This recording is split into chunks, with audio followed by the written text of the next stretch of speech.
പിന്നെയും മങ്കൂസ് മൗലിദിൽ പറയും, അതേ മഹാനായ മുഹമ്മദ് നബി സല്ലല്ലാഹു അലൈഹി വസല്ലമ കാന ഫീ സുൽബി ഇബ്രാഹിം ഹീന ഉൽഖിയ ഫിന്നാർ, തീയിലേക്ക് വലിച്ചെറിഞ്ഞ സമയത്ത് മുഹമ്മദ് നബി ഇബ്രാഹിം നബിയുടെ മുതുകത്തുണ്ടായിരുന്നത് കൊണ്ടാണ് മഹാനായ ഇബ്രാഹിം അലൈഹിസ്സലാം കരിഞ്ഞു പോകാതെ രക്ഷപ്പെട്ടത്.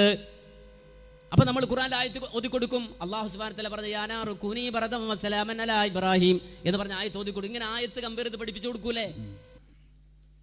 പഠിപ്പിച്ചു കൊടുക്കും. അതന്നെ മുവഹിദുകൾ ചെയ്തു വന്നതേ. ഈ മങ്കൂസ് മൗലിദിലെ ഈ മണ്ടത്തരങ്ങൾ ശരിക്കും തിരുത്തി കൊടുക്കുന്നേന്നു. മനസ്സിലായില്ലേ? അതന്നെ ഇപ്പോഴും വിസ്ഡം ഇസ്ലാമിക് ഓർഗനൈസ് ചെയ്യുന്ന പണി അതന്നെയാണ്. പക്ഷേ നിങ്ങൾ പറഞ്ഞ, നിങ്ങളിവിടെ സമർത്ഥിക്കാനും ഇവിടെ പ്രതിഫലിപ്പിക്കാനും തയ്യാറായ കാര്യം എന്താണോ ആ കാര്യം വെച്ച് നിങ്ങൾ പറയണം. നൂഹ് നബി, ഇബ്രാഹിം നബി അലൈഹിസ്സലാം, അതുപോലെ ആദം നബി അലൈഹിസ്സലാമൊക്കെ നബി സല്ലല്ലാഹു അലൈഹി വസല്ലമയെ വിളിച്ച് ഫസ്തഗാസ, ആ ഇസ്തിഗാസ നടത്തിയത് കാര്യകാരണ ബന്ധത്തിൻ്റെ ഉള്ളിലാണ്. അത് ഭൗതികമാണ്, അത് സൃഷ്ടിയുടെ കഴിവിൽപ്പെട്ടതാണ്. അപ്പോഴേ ഇസ്ലാം പ്രശ്നമാവുള്ളൂ. മനസ്സിലായുണ്ടോ? അല്ലാതെ നിങ്ങൾ അമ്പെയ്തിട്ട് കാര്യമില്ല. അത് ലക്ഷ്യത്തിൽ തട്ടാതെ വേറെ എവിടെയെങ്കിലും പോയി തട്ടും. അത്രേ പറയാനുള്ളൂ. ഇനി എം ഡിക്കാർ നിങ്ങളെ വിളിച്ച പോലെ സമസ്തക്കാർ നിങ്ങളെ വിളിക്കുന്നുണ്ടെങ്കിൽ അത് നിങ്ങൾ കാതോർത്തോളൂ. ശരി, ഇനി മൂപ്പര് ഇത് സ്ഥാപിക്കാൻ വേണ്ടി ആയത്തിനെ കൊണ്ടുവരികയാണ്. കേട്ടോളി. സൂറത്തുൻ നംലിലെ 63-ാമത്തെ സൂക്തത്തിൽ അല്ലാഹു സുബ്ഹാനഹു വ തആല ഈ വാചകത്തിന് നേരെ ഖണ്ഡനം പറയുന്നത് കാണാം. വാശി മാറ്റിവെച്ചുകൊണ്ട്, ദേഷ്യം മാറ്റിവെച്ച് അള്ളാന്റെ കലാമ് കയ്യിലെടുത്തിട്ടൊന്ന് വായിച്ചു നോക്ക്. റബ്ബ് സുബ്ഹാനഹു വ തആല ചോദിക്കുകയാണ്, അമ്മൻ യഹ്ദീകും ഫീ ദുലുമാതിൽ ബർരി വൽ ബഹരി. കേട്ടില്ലേ നിങ്ങൾ? സൂറത്ത് നൂറിൽ ആയത്തെടുത്തിട്ട് ഈ അൽ-ഇസ്ലാഹിലെ വരികൾക്ക് നേരെ ഖണ്ഡനം പറയാണ്. പൊന്നാർ അനസ് മൗലവി, ഞാൻ വീണ്ടും ആവർത്തിക്കുന്നു, ഇൻഷാ അല്ലാഹ് ഈ ഉള്ളവൻ തയ്യാറാണ് നിങ്ങൾക്ക് തഫ്സീറും പഠിപ്പിച്ചുതരാൻ. മനസ്സിലായില്ലേ? നിങ്ങൾ അയിലാഹും അല്ലാഹ് എന്ന ആയത്തോറിയിട്ട് അൽ-ഇസ്ലാഹിലെ കാര്യം ശിർക്കാക്കാൻ നോക്കുമ്പോൾ നിങ്ങൾ തെളിവിന് അനുഭവിക്കുന്ന ഒരു ഫഖർ, ഒരു ദാരിദ്ര്യം, അതാണ് ഞങ്ങൾക്ക് അതിലാണ് അനുഭവപ്പെടുന്നത്. എങ്ങനെ അനസ് മൗലവി ഈ ആയത്ത് തെളിവാകുക? തഫ്സീർ ഇബ്നു കസീറെങ്കിലും നിങ്ങൾ എടുക്കി. ഇത് മറുപടി എന്നൊക്കെ പറഞ്ഞ് കേൾക്കുന്ന ആൾക്കാരുണ്ട്. ഒരു നിർത്തിവെക്കി, ഇബ്നു കസീർ നിർത്തിവെക്കാൻ പഠിപ്പിച്ചാൽ കേട്ടോളി. യഖൂലു എന്താ അറിയോ? അമ്മ യഹ്ദീകും ഫീ ദുലുമാതിൽ ബർരി വൽ ബഹർ, അതായത് കരയിലും കടലിലൊക്കെ രാത്രിയിലൂടെ പോകുമ്പോൾ വഴി കിട്ടാൻ വേണ്ടി അല്ലാഹ് ആകാശത്തും ഭൂമിയിലൊക്കെ ചില അടയാളങ്ങൾ വെച്ചിട്ടുണ്ട്. നക്ഷത്രങ്ങൾ, ഇവിടെ വല്ല മല, അങ്ങനെയൊക്കെ അടയാളങ്ങൾ ഉണ്ടാകും. അത് വഅലാമാതി വബിൻ നജ്മി ഹും യഹ്തദൂൻ, സൂറത്തുൽ നഹ്ൽ തന്നെ അല്ലാഹ് പറഞ്ഞു.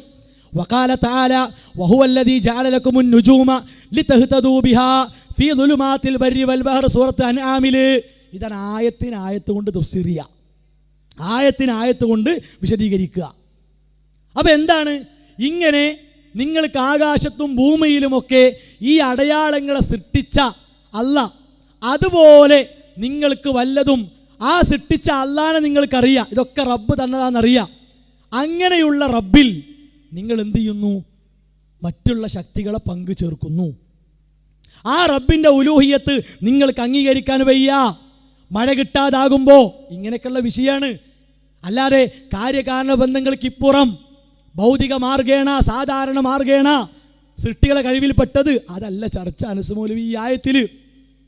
എന്നിട്ട് നിങ്ങൾ എന്തിനാണ് ഇടങ്ങാറായിട്ട് ഇസ്ലാഹിനെ അതിലേക്ക് കൂട്ടിക്കെട്ടിയിട്ട് നിങ്ങൾ തെളിവ് കഷ്ടിച്ചുണ്ടാക്കണം? എന്തിനാണ്? അത് നിങ്ങൾ അനുഭവിക്കുന്ന ഒരു പ്രയാസമാണ്. അപ്പോൾ ഈ ആയത്ത് എന്തല്ല? അൽ-ഇസ്ലാഹിലെ വരികൾ ശിർക്കാണ് എന്ന് പറയാൻ തെളിവല്ല. ശരി, അടുത്തൊരായത്തോടെയും കേട്ടോളി. ഖുർആൻ ചോദിച്ചില്ലേ? ചോദിക്കാൻ ആവശ്യപ്പെട്ടില്ലേ? വിശുദ്ധ ഖുർആനിൽ അല്ലാഹു സുബ്ഹാനഹു വ തആല നമ്മളോട് പറഞ്ഞില്ലേ? ഖുൽ അഫഗൈറല്ലാഹി തഅ്മുറൂനി അഅ്ബുദു അയ്യുഹൽ ജാഹിലൂൻ. സൂറത്തു സുമറിന്റെ 69-ാം സൂക്തത്തിലൂടെ അല്ലാഹ് ചോദിച്ചില്ലേ? കേട്ടില്ലേ? സൂറ സുമറിലെ 59-ാമത്തെ ആയത്ത്, നിങ്ങൾ ജാഹിലീങ്ങളെ അഥവാ മക്കത്തെ മുശ്രിക്കുകളോട് പറയാണ്, നിങ്ങൾ എന്നോട് കൽപ്പിക്കുകയാണോ അല്ലാഹു അല്ലാത്തവരെ ആരാധിക്കാൻ എന്നോട് കൽപ്പിക്കുകയാണോ? ആയത്ത് ഓതിയിട്ട് അതേ അൽ-ഇസ്ലാഹിലൂടെ പഠിപ്പിച്ചതും പറഞ്ഞതും അതാണ്. അല്ലാഹു അല്ലാത്ത ജിന്നിനോടും മലക്കിനോടും പ്രാർത്ഥിച്ചോളൂ. പൊന്നാർ അനസ് മൗലവി, എന്തേ പറ്റിങ്ങൾക്ക്?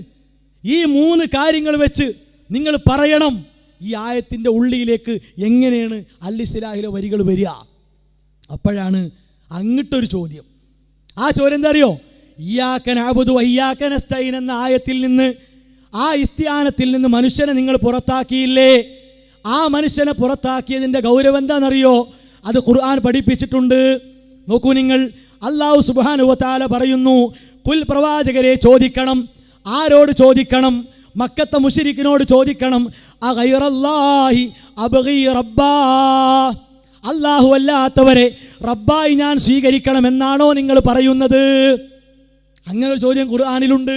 ഞാൻ തവക്കുലാക്കുന്ന, ഞാൻ ആരാധിക്കുന്ന, ഞാൻ സഹായം തേടുന്ന, ഞാൻ പ്രാർത്ഥിക്കുന്ന എൻ്റെ റബ്ബിനെ മാറ്റി വെച്ചുകൊണ്ട് അതിലേക്ക് വേറെ ഒരാളെ കൊണ്ടുവരണം, ലാത്തനെ കൊണ്ടുവരണം, ഉസ്സനെ കൊണ്ടുവരണം, മനാത്തനെ കൊണ്ടുവരണം, മറ്റുള്ളവരെ കൊണ്ടുവരണം എന്നാണോ നിങ്ങൾ പറയുന്നത്? എൻ്റെ കാര്യങ്ങൾ കൈകാര്യം ചെയ്യുന്ന, എന്നെ സംരക്ഷിക്കുന്ന, എന്നെ നിയന്ത്രിക്കുന്ന, വഹുവ റബ്ബു കുല്ലി ഷൈഇൻ, എല്ലാറ്റിൻ്റെയും റബ്ബായിട്ടുള്ള, ലാ തവക്കലു ഇല്ലാ അലൈഹി, അവനെ അല്ലാതെ തവക്കുലാക്കുകയില്ല, ആ റബ്ബിനെ വിട്ട് ഞാൻ പോരണമെന്നാണോ നിങ്ങൾ പറയുന്നത്? അങ്ങനെ ഒരു ചോദ്യം ഖുർആനിലുണ്ട്. ഈ ചോദ്യത്തെ, ഈ ആയത്തിനെ മഹാനായ ഇബ്നു കസീർ റഹിമഹുല്ലാ ഏതായത്തുമായിട്ടാണ് വിശദീകരിച്ചത്? അതാണ് ഇവിടെ ഞങ്ങൾക്ക് ചോദിക്കാനുള്ളത്. കമാ തളമ്മനത്തിൽ ആയ അല്ലതി ഖബലഹാ ഇഖ്ലാസൽ ഇബാദത്തി ലഹു ലാ ശരീക ലഹു, ഇബാദത്ത് അല്ലാഹുവിന് ആത്മാർത്ഥമായി കൊടുക്കണമെന്ന് പഠിപ്പിച്ച ഉൾക്കൊണ്ട ആയത്താണ്. വഹാദൽ മഅന യുഖ്റനു ബിൽ ആഖിരി കസീറാ ഫിൽ ഖുർആൻ. സമാനമായി ഇതിനോട് ബന്ധമുള്ള, ഈ ചോദ്യത്തോട് ബന്ധമുള്ള ഒരുപാട് ആയത്തുകൾ ഖുർആനിലുണ്ട്. ഇനി ശ്രദ്ധിച്ചോളൂ. കമാ ഖാല തആല മുർഷിദൽ ഇബാദിഹി അൻ യഖൂലു ഇയ്യാക നഅ്ബുദു വ ഇയ്യാക നസ്തഈൻ. അതാ പറഞ്ഞത്, നിങ്ങൾ ഇസ്തിആനത്തിൽ നിന്ന് മനുഷ്യനെ ഔട്ടാക്കി. അപ്പോ കുൽ പ്രവാചകരെ ചോദിക്കുക, അഗൈറല്ലാഹി അബ്ഗി റബ്ബാ, അല്ലാഹ്ക്ക് പുറമെ ഒരു റബ്ബിനെ സ്വീകരിക്കണോ? നിങ്ങൾക്ക് മനുഷ്യന്മാർ അല്ലാഹ്ക്ക് പുറമെ വേണല്ലേ? നിങ്ങൾക്ക് വേണം. ഇബ്നു കസീർ റഹിമഹുല്ലാ അത് കൃത്യമായി പഠിപ്പിച്ചു. അപ്പോൾ അങ്ങനെ ദുർവ്യാഖ്യാനിച്ച് നിങ്ങൾ കാര്യം സാധിക്കരുത്.